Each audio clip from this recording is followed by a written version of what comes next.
परभणीत आंदोलकांवर लाठीचार्ज, जिल्हाधिकारी कार्यालयामध्ये तोडफोड, आंदोलकांकडून दगडफेक आणि गाड्यांचीही जाळपोळ, जिल्हाधिकाऱ्यांकडून शांततेचं आवाहन।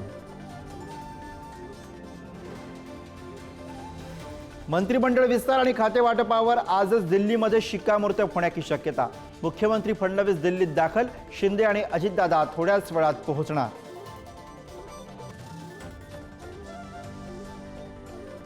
शिंदेंच्या सेनेला सार्वजनिक बांधकाम उत्पादन शुल्कसह 11 खाती मिळण्याची शक्यता।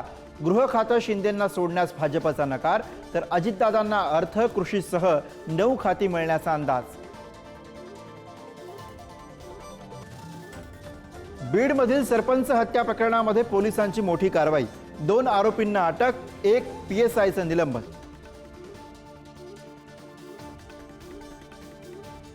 यवतमाळमध्ये जनसंघर्ष अर्बन निधी बँकेकडून ठेवीदारांना पैसे देण्यास टाळाटाळ, संतप्त ठेवीदारांचा बँकेमध्ये गोंधळ, बँक अध्यक्षांविरोधामध्ये पोलिसात तक्रार।